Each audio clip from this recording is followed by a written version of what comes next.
Hey folks, it's Ben. We're here with our 1992 Pontiac Trans Sport, and this video is about the dash pad. So as you can see here, this is what your car looks like without the dash pad.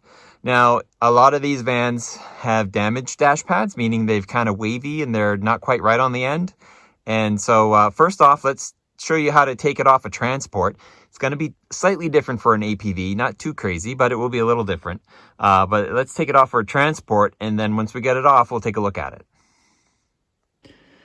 First 4 screws we're going for are around the instrument cluster. So we have a Phillips screw here, here, here, and here. So let's remove those 4 screws and set them aside. Those came out without issue. Next is we have 2 that are under the little defroster vents here. And so there's this one here, and there's one on the other side in the shadows there. You got to be very careful here because you do not want to break this 30-year-old plastic unless you happen to have a red okay. Unless you happen to have a red van laying around. This looks to be a 7mm, so I'm gonna have to go get a little socket for that. And I will take this one out and gently pop that one out and take it out as well. The next 2 we have are actually in this compartment here. So what I've done is I've actually removed my glove box door to give me better access to, there's a screw hole here and a screw hole here. Now, screw hole is an incorrect statement. It's actually a bolt. So you'll need to take your 7mm and it should fit up the hole, and it hits it there. And so there's one on each side that we've got to back all the way off. Interesting to try to get these back on again, but for now let's just take them off. And I think that might be the last 2 for the dash pad, and we do some wiggling. I'm probably going to grab the tripod and set up the pole here, but in theory, yeah, might have to do a little messing around here. I think there might be somebody still in here, because I think if we lift the pad out, yeah, there is. There's a 7 here that we've got to grab. That holds the cluster on, but there's a 7, and I bet you there's another one there we got to get. So 2 more to go. Yeah, that did it. We were kicking it. So here's a reminder of what's going on here, because I've laid out my screws so I remember.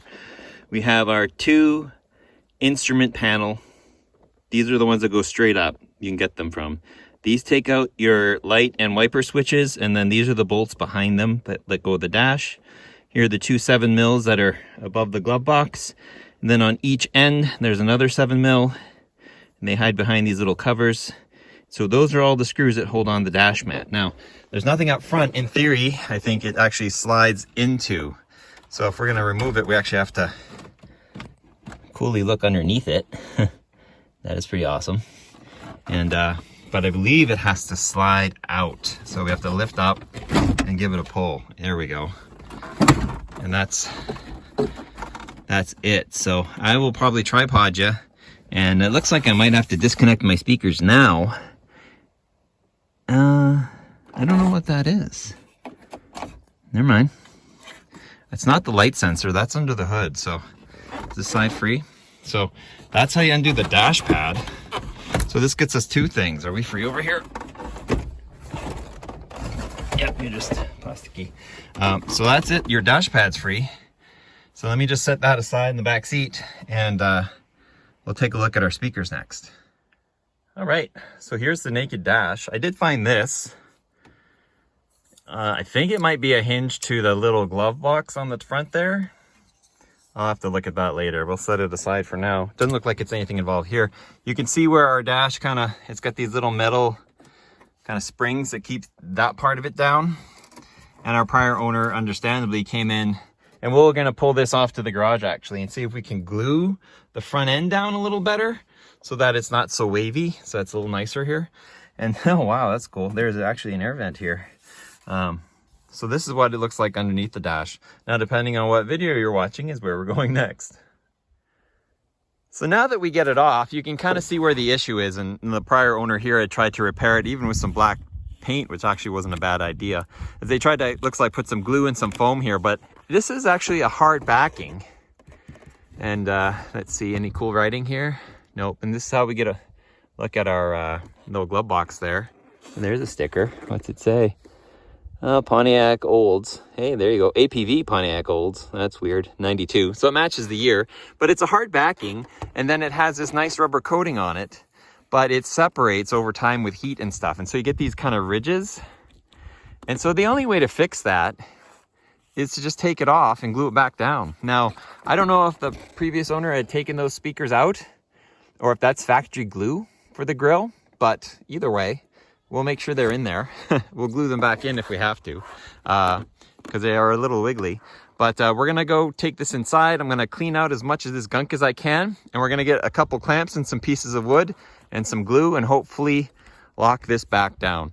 These are the little tabs that actually lock into the front of the dash up there. So they're in good shape, so we're good there. It's just a matter of, let's get this pushed back down so it looks really nice. I think I broke a hinge, so I'll be able to fix my little glove box too. That'll be cool. All right, so I'm gonna time lapse you here. I'm gonna clean out the wound, I guess, if you will. I got some 5-minute epoxy we'll throw in there, and then we're gonna clamp it down and leave it overnight. So enjoy a time lapse of that. And next time I see you, hopefully we're putting this thing back in.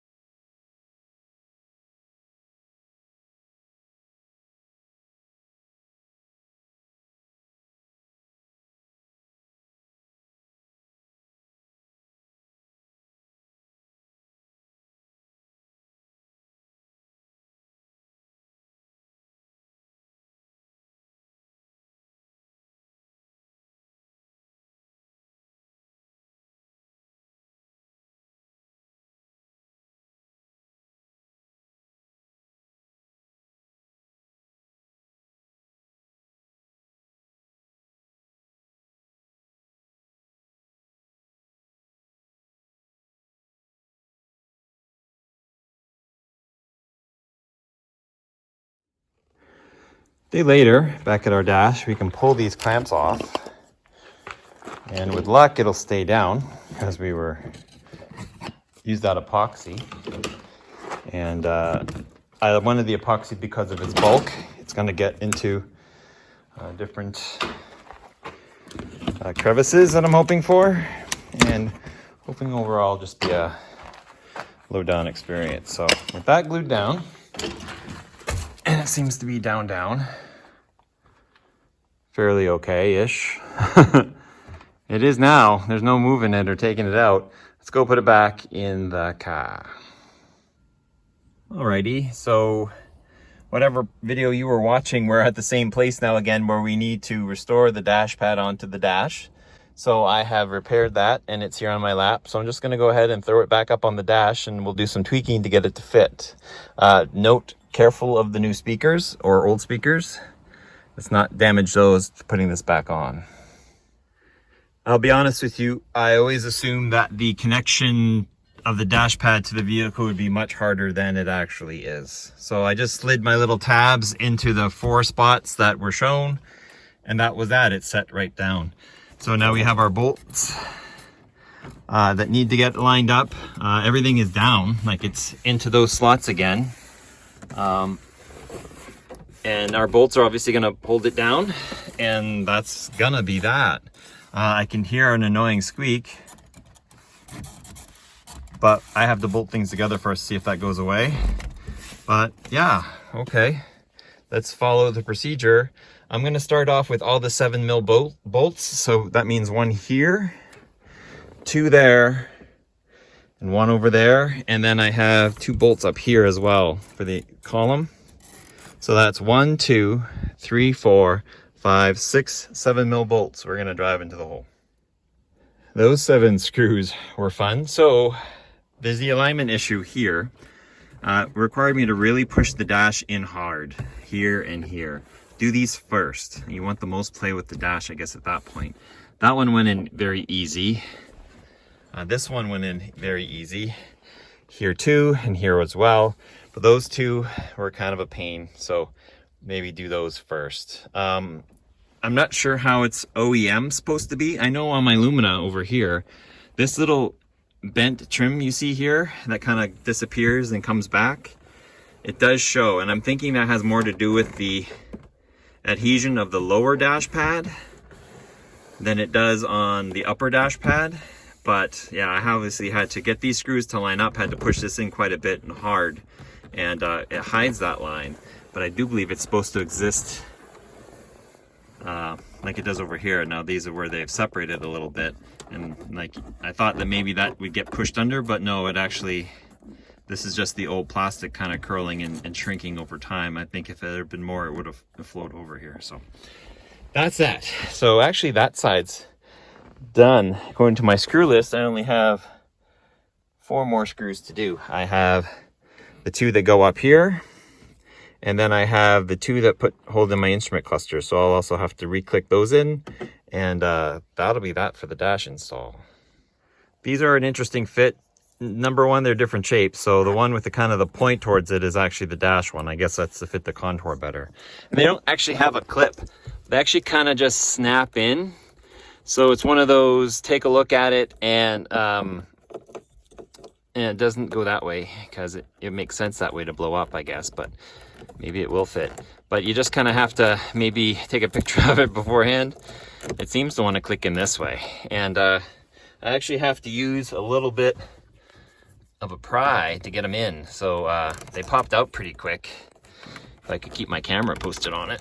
But they do just kind of fit in, there we go, into the softness of the dash. So there's no mechanical beast there. I also fixed this while I was at it, so that actually works again.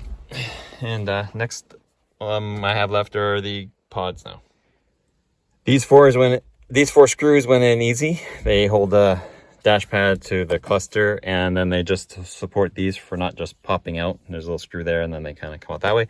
So they're in, and I gave them a quick test. They're working, so plugs are plugged in correctly, and that's how you put the dash pad in on this 92 Transport, and it would be an Oldsmobile Silhouette as well. Hey guys, thanks for watching. Leave any questions or comments down below, and be sure to subscribe to my channel for awesome updates on what I'm doing. Please check out the next video I've got lined up for you, and also check out my Patreon page if you want to support what we're doing here. And finally, check out my other less tractory page, Red Barn Homestead. You can subscribe to that too, see some awesome stuff. And we'll see you next time.